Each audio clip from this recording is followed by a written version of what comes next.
요한복음 18장 12절에서 27절 말씀, 베드로의 부인과 예수님의 재판에 대해서 나와 있습니다. 이에 군대와 천부장과 유대인의 아랫사람들이 예수를 잡아 결박하여 먼저 안나스에게로 끌고 가니, 안나스는 그 해의 대제사장인 가야바의 장인이라.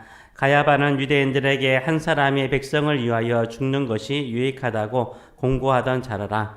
시몬 베드로와 또 다른 제자 한 사람이 예수를 따르니, 이 제자는 제사장과 아는 사람이라. 예수와 함께 대제사장의 집들에 들어가고 베드로는 문 밖에 서 있는지라. 대제사장을 아는 그 다른 제자가 나가서 문 지키는 여자에게 말하여 베드로를 데리고 들어오니, 문 지키는 요정이 베드로에게 말하되 너도 이 사람의 제자 중 하나가 아니냐 하니, 그가 말하되 나는 아니라 하고, 그때가 추운 고로 종과 아랫사람들이 불을 피우고 서서 쬐니 베드로도 함께 서서 쬐더라. 대제사장이 예수에게 그의 제자들과 그의 교훈에 대하여 물으니, 예수께서 대답하시되 내가 드러내놓고 세상에 말하였노라.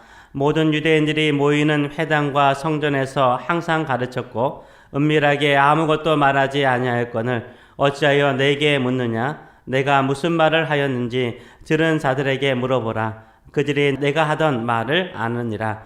이 말씀을 하심에 곁에 섰던 아랫사람 하나가 손으로 예수를 쳐 이르되 내가 대제사장에게 이같이 대답하느냐 하니, 예수께서 대답하시되 내가 말을 잘못하였으면 그 잘못한 것을 증언하라. 바른 말을 하였으면 내가 어찌하여 나를 치느냐 하시더라. 안나스가 예수를 결박한 그대로 대제사장 가야바에게로 보내니라.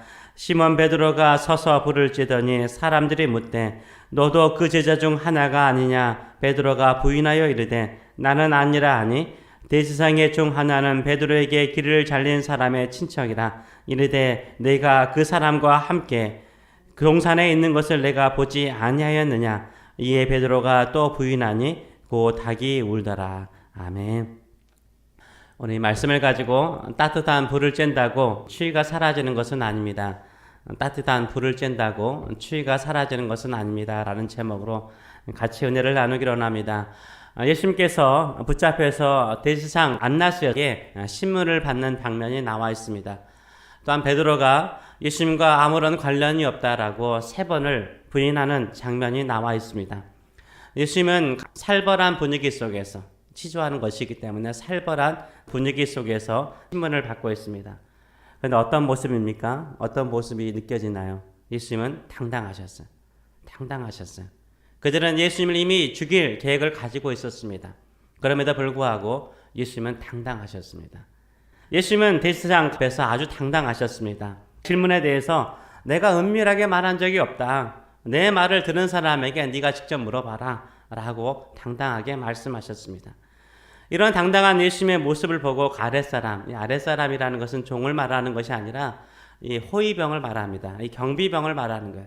이 경비병이 예수님을 손으로 딱 치죠. 얼마나 모욕스럽습니까? 우리도 치조할 때 딱 치면은 갑자기 기가 죽잖아요. 맞고 나면 기가 죽어요. 그러면 오히려 움츠러드는 경향이 있잖아요. 근데 예수님께서 기죽습니까? 아니에요. 오히려 그 아랫사람을 향하여서 내가 바른 말을 하는데 네가 왜 치느냐라고 당당하게 묻는 모습을 보여주고 있습니다. 가장 살벌하고 추울 수밖에 없는 그 자리에서 예수님은 당당하셨어요. 타오르는 불꽃이요 강한 바람에 더 높이 붉게 타오르는 것처럼 예수님께서는 당당하셨습니다. 왜 그렇습니까? 예수님은 하나님 아버지께서 주시고 허락하신 그 십자가의 길을 가는 것을 두려워하지 않았기 때문인 거예요. 죽음도 무서워하지 않았기 때문인 거예요. 하늘의 미랄이 되는 것을 두려워하지 않았기 때문인 거죠. 그런데 베드로는 어떻습니까? 다른 제자의 한 사람의 도움으로 가야바의 뜰까지 들어갑니다. 예수님의 다른 한 제자가 누구인가에 대해서 많은 사람들은 묻습니다.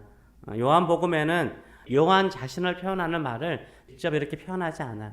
요한으로 보고 있습니다. 요한의 아버지 세베대는 갈릴리 바다에서 그래도 꽤 돈을 버는 이 어부였어요. 꽤 돈을 버는 어부였어요. 그렇기 때문에 대제사장과 좀 관련된 비즈니스를 하고 있지 않았을까라고 보고 있습니다. 그래서 요한은 대제사장과의 뜰에 자유롭게 들어갈 수 있는데 베드로는 들어가지 못하는 것입니다. 그래서 이 예수님의 제자였던 요한의 보증하에 이 가야바의 뜰까지 들어갑니다. 뜰에 들어갈 때 막 들어가려고 하는데 그 문을 지키고 있는 요정이 베드로에게 묻죠. 뭐라고 묻습니까? 너도 그 제자 중에 한 사람이 아니냐라고 물어요. 문에 딱 들어가려고 하는데 요정이 너도 예수님의 제자 중에 한 사람이 아니냐라고 물으니까 어떨 결에 아니다라고 말을 하고 뜰로 들어가죠. 이 여정의 질문에 베드로가 얼마나 떨고 있었을까요? 날씨도 추운데 베드로는 마음까지 추웠을 것입니다. 그래서 베드로가 어디로 갑니까? 마음도 춥고 몸도 추우면 우리는 따뜻한 곳을 찾잖아요. 18절의 말씀을 보게 되면 그때가 추운 거로 종과 아랫사람들이 불을 피우고 서서 쬐니 베드로도 함께 서서 쬐더라 라고 말하고 있어요. 베드로의 몸은 추위에 벌벌 떨고 있었습니다. 또한 예수님의 제자 중에 한 사람이 아니라는 여정의 말에 내가 노라고 대답하고 난 다음에 위기를 모면했지만 뭐까지 떨고 있는 거예요? 마음까지 떨고 있는 거예요. 몸도 추위에 떨고 있고 한 번 부인했잖아요. 먼저 첫 번째 부인했잖아요. 이 마음도 떨고 있었던 거죠. 몸과 마음이 함께 떨고 있었습니다. 자연스럽게 어디로 찾아가는 거예요? 몸과 마음을 녹일 수 있는 따뜻한 곳, 화로로 찾아갔던 거죠. 불을 쬐고 있었어요. 따뜻한 불을 쬐고 있는데 베드로는 떨지 않았을까요? 아니요. 저는 베드로는 그 마음이 떨고 있었다라고 생각을 해요. 그런데 다시 또 질문을 받습니다. 25절의 말씀을 보게 되면 시몬 베드로가 서서 이렇게 불을 쬐고 있더니 사람들이 묻되 그 주변에 있는 사람들이 묻되 너도 그 제자 중에 하나가 아니냐? 라고 말하니 베드로가 부인하여 이르되 나는 아니라 라고 또 부인합니다. 얼마나 떨고 있을까요? 혹시나 내가 걸리지 않을까? 얼마나 떨고 있을까요? 마음과 몸이 떨리는 긴장된 마음으로 불을 쬐고 있는데 그 불이 그 떨고 있는 몸을 따뜻하게 만들어 주었을까요? 아니요. 여전히 떨고 있었습니다. 그의 심장이 콩닥콩닥 뛰고 있었어요. 얼마나 마음에 드럼이 있었겠습니까? 아무리 뜨거운 장작불이 베드로 옆에서 타고 있더라도 베드로의 떨리는 몸과 마음을 따뜻하게 해주지 못하였습니다. 네, 또 다른 한 사람이 베드로에게 결정타를 탁 날리죠. 26절과 27절의 말씀을 보게 되면 대제사장의 종 하나는 베드로에게 귀를 잘린 사람의 친척이라. 이 베드로가 예수님께서 잡히는 그 겟세마네 동산에서 잡힐 때 칼로 말로의 귀를 잘랐던 사람이에요. 그 사람의 친척이 바로 옆에 있었던 거죠. 그 친척도 예수님을 잡으러 갔을 때 그 자리에 있었던 사람이에요.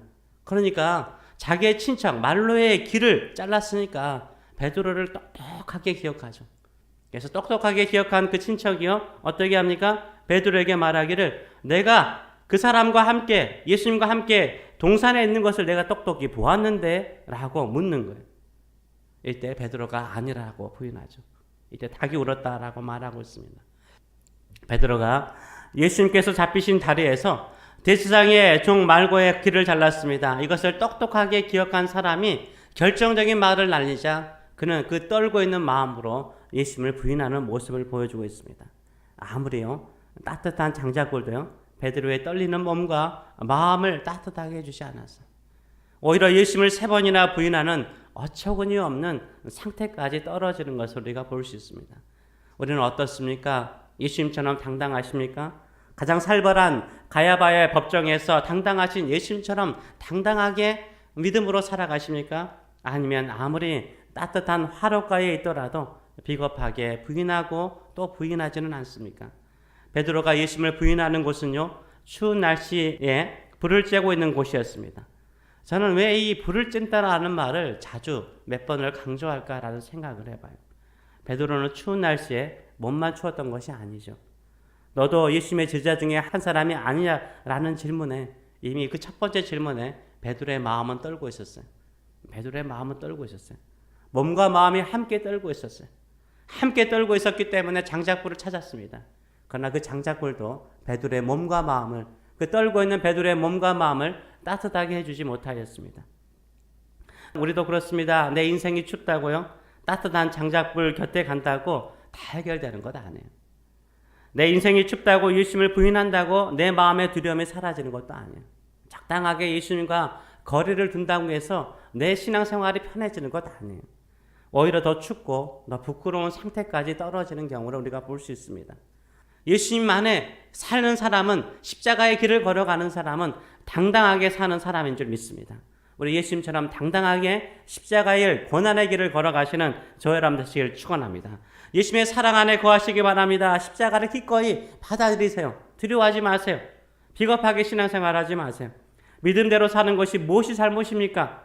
믿음대로 사는 것이 무엇이 부끄럽습니까? 예배하고 기도하며 또 하나님만을 의지하며 사는 것이 무엇이 창피합니까? 당당하세요. 내 인생이 춥다고 세상이 주는 장작불을 의지하지 마세요. 내 인생이 힘들다고 내 마음이 떨린다고 내 앞에 있는 장작불을 의지하지 마세요. 그것은 절대 우리의 마음을, 우리의 떨리는 몸을 따뜻하게 만들어 줄 수 없습니다. 진정으로 우리의 마음과 우리의 떠는 몸을 붙잡아 주실 수 있는 분은 우리 주님밖에 없는 줄 믿습니다. 베드로가 3번 부인할 거 주님 아셨어요. 무슨 말이에요? 이미 예수님은 베드로의 약함을 아셨어요. 베드로의 연약함을 아셨어요. 베드로를 충분히 품을 수 있는 따뜻한 화로와 같은 우리 주님의 사랑으로서 이미 베드로를 붙잡고 계셨습니다. 우리가 어디로 가겠습니까? 인생이 춥습니까? 어렵습니까? 힘듭니까? 어디로 가시겠습니까? 세상이 주는 장작불이 아니라 하나님의 사랑의 불로 찾아오시는 저와 여러분 되시길 축원합니다. 주님은 우리의 약함을 아십니다. 우리의 떠는 몸을 붙들어 주실 줄 믿습니다. 우리의 떨리는 마음을 따뜻한 사랑의 품으로 품어주실 줄 믿습니다. 다시 회복시켜 주실 줄 믿습니다. 일어나게 하실 줄 믿습니다. 예수님께서 3일 만에 부활하신 것처럼 영광의 삶으로 우리의 인생을 복되게 하여 주실 줄 믿습니다. 이런 믿음을 가지고 당당하게 살아가시는 저와 여러분 되시길 축원합니다. 아멘. 기도하겠습니다. 살아계신 하나님 아버지, 우리가 인생이 춥다고 또 삶이 힘들다라고 우리가 예수님을 부인하거나 우리의 믿음을 부인하지 않게 하여 주시옵소서. 세상의 그 어떤 화로도 장작불도 우리의 떠는 마음과 떨리는 몸을 따뜻하게 해줄 수 없습니다. 오직 우리의 마음과 우리의 몸을 붙들어 주실 수 있고 우리의 인생을 복되게 하실 수 있는 분은 우리의 연약함을 아시고 나약함을 아시고 따뜻한 사랑의 품으로 품어주시는 우리 주님밖에 없는 줄 믿습니다.